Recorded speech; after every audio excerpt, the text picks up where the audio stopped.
तो hello guys, कैसे हैं। चलिए आज की वीडियो को शुरू करते हैं। तो आज के इस वीडियो में हम लोग IEKS का जो यूनिट 1 से 6 का जो पूरा यूनिट है सभी को मिलाकर मोस्ट VVI जो आप लोगों के एग्जाम में आने की संभावना है उस मोस्ट VVI 50 क्वेश्चन को सोल्व करने वाले हैं।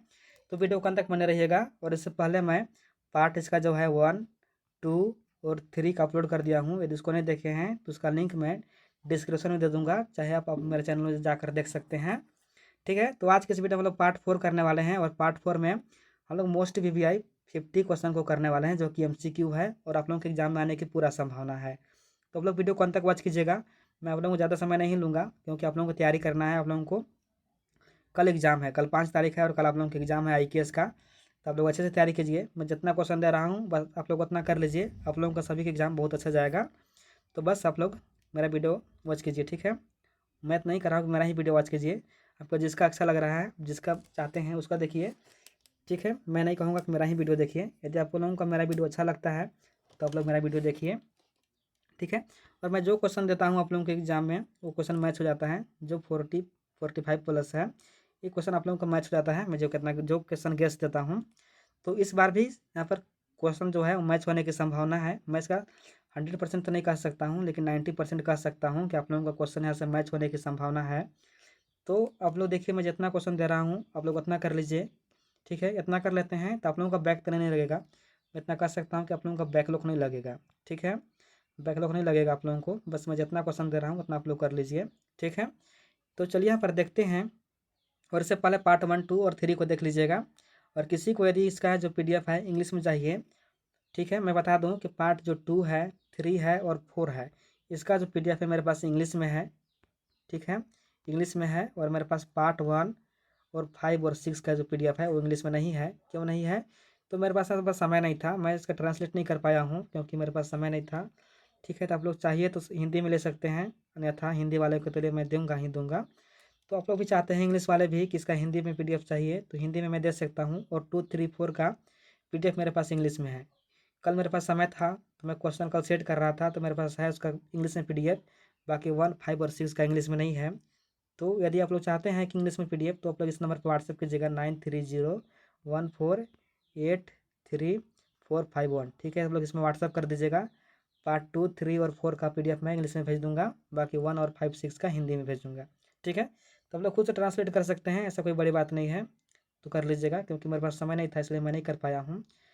तो यहाँ पर देख लीजिए 50 क्वेश्चन है, ज़्यादा समय नहीं लगेगा, बस आप लोग वॉच करते चलिएगा, अच्छे से देखिएगा, ठीक है। और वीडियो पसंद आएगा तो वीडियो को लाइक भी कीजिएगा और अपने दोस्तों के पास भी शेयर कीजिएगा। तो पहला क्वेश्चन है कि IKS का पूरा नाम क्या है? तो इंडियन नॉलेज सिस्टम यानी कि भारतीय ज्ञान प्रणाली IKS का पूरा नाम है, ठीक है। यहाँ पर मैं ऑप्शन नहीं दिया हूँ। इससे पहले जब पार्ट 2 था और 3 था उसमें ऑप्शन था, लेकिन पार्ट जो 4 है उसमें ऑप्शन नहीं है, ठीक है। तो आप लोग सब तरह का क्वेश्चन प्रैक्टिस कर लीजिए, बिना ऑप्शन वाला भी और बिना ऑप्शन वाला भी, ठीक है। क्या होता है कई बार कि ऑप्शन वाला खाली देख कर जाते हैं और वहाँ पर जो ऑप्शन है वो सभी ऑप्शन एक जैसा लगता है, सोचते हैं कि ये सही है, ये सही है, सही होता है, ऐसा होने लगता है। तो आप लोग ऑप्शन वाला भी देख लीजिए और बिना ऑप्शन वाला भी देख लीजिए, इसी कारण से मैं इसको बिना ऑप्शन वाला बनाया हूँ, ठीक है।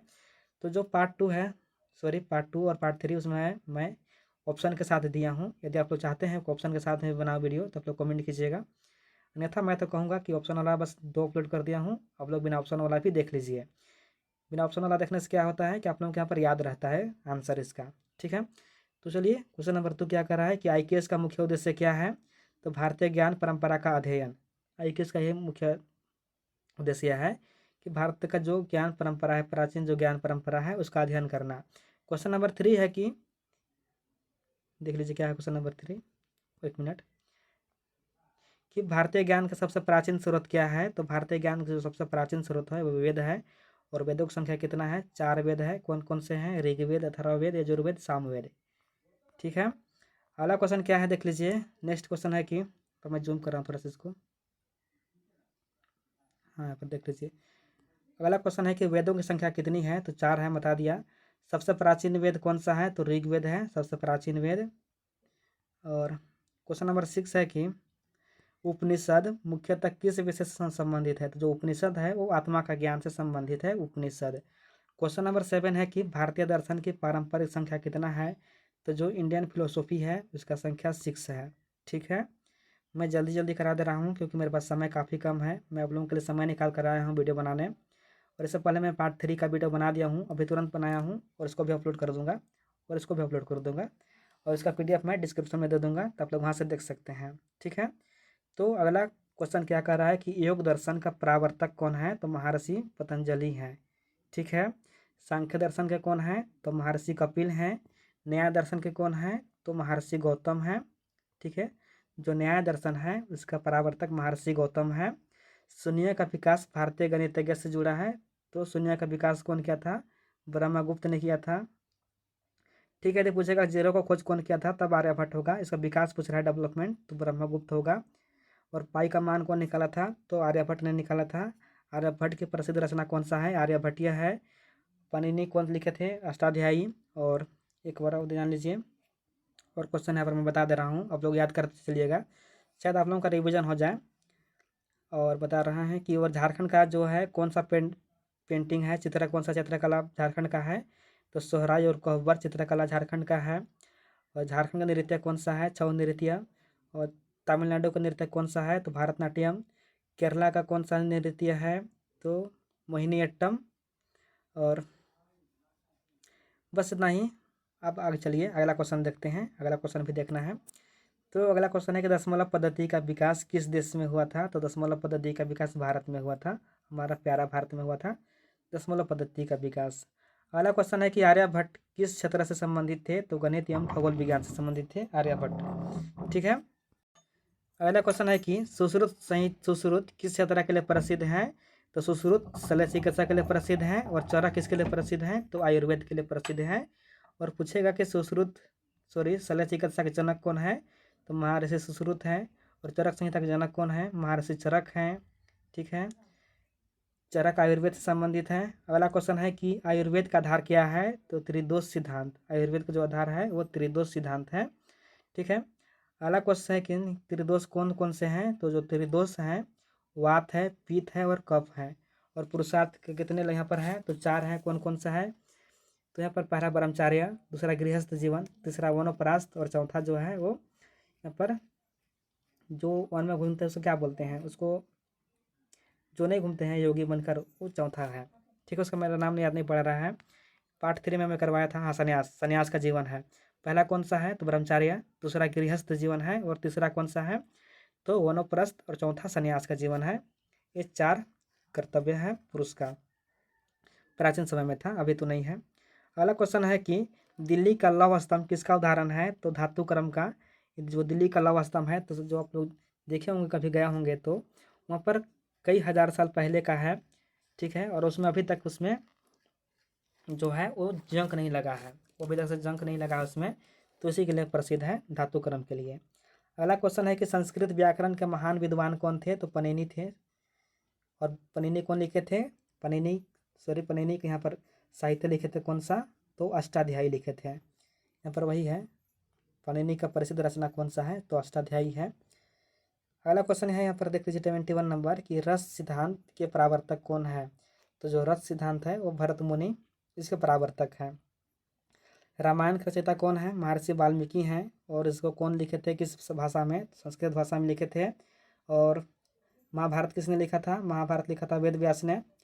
और रामचरितमानस कौन लिखे थे, तो गोस्वामी तुलसीदास लिखे थे। ये सभी चीज़ याद करते चलिएगा। अगला क्वेश्चन वही है कि महाभारत कौन लिखे हैं, तो वेद व्यास लिखे हैं। अगला क्वेश्चन है 24 नंबर की भक्ति आंदोलन का मुख्य उद्देश्य क्या था, तो ईश्वर भक्ति और सामाजिक समानता। भक्ति आंदोलन का यही महत्व था, यही उद्देश्य था कि ईश्वर की भक्ति करो और सामाजिक समानता बढ़ाओ, यानी कि समाज में किसी के साथ भेदभाव मत करो। अगला क्वेश्चन है कि नालंदा विश्वविद्यालय कहाँ स्थित है, तो नालंदा बिहार में है। और इसको कौन बनवाया था, कुमारगुप्त प्रथम बनवाया था, गुप्त वंश के शासक था। डिस्ट्रॉय कौन किया था, तो खिलजी वंश के शासक, यहाँ पर जो खिलजी थे उन्होंने डिस्ट्रॉय किया था। और नालंदा विश्वविद्यालय में कौन से चीनी यात्री घूमने आए थे, तो ह्वेन-त्सांग आए थे घूमने। कब आए थे, 7वीं शताब्दी में आए थे। तो ऐसे भी चीज़ याद करते चलिएगा। ठीक है, अगला क्वेश्चन क्या है कि तक्षशिला विश्वविद्यालय वर्तमान में किस देश में स्थित है, तो पाकिस्तान में है तक्षशिला विश्वविद्यालय। जो पंजाब वाले क्षेत्र हैं, पाकिस्तान के पंजाब, भारत का पंजाब नहीं, पाकिस्तान में जो पंजाब चल गया है वहाँ पर स्थित था तक्षशिला।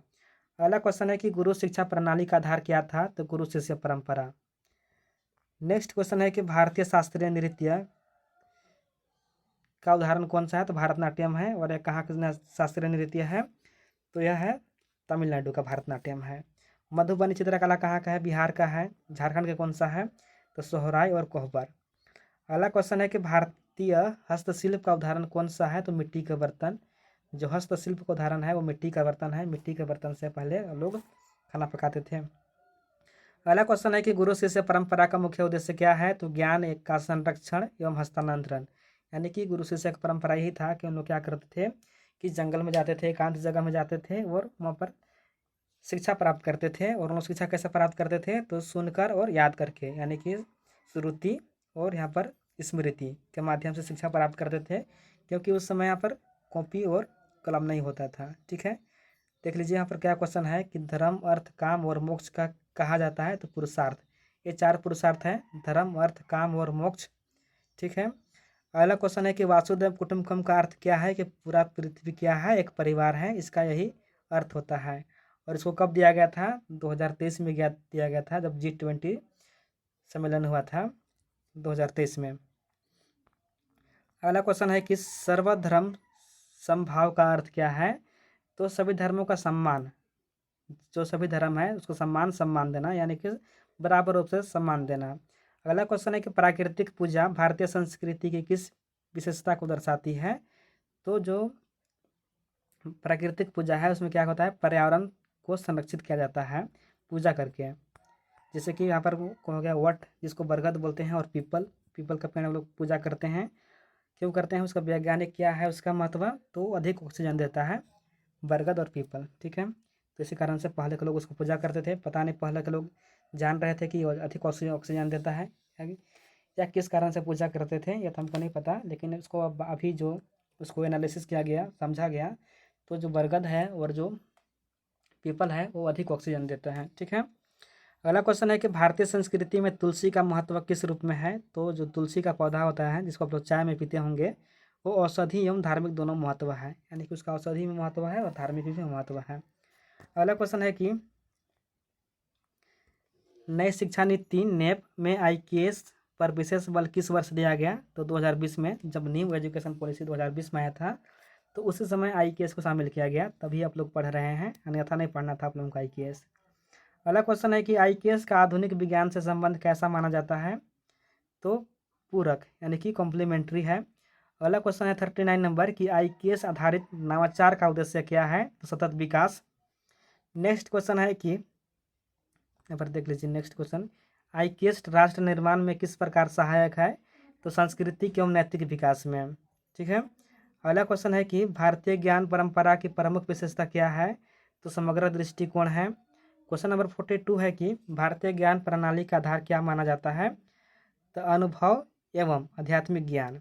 ठीक है, नेक्स्ट क्वेश्चन है कि क्वेश्चन नंबर 43, मैं पर जल्दी करवा दे रहा हूँ क्योंकि मेरे पास समय काफ़ी कम है, तो आप लोग अच्छे से पढ़ लीजिएगा, मैं इसका PDF डिस्क्रिप्शन में दे दूंगा। क्वेश्चन नंबर 43 है कि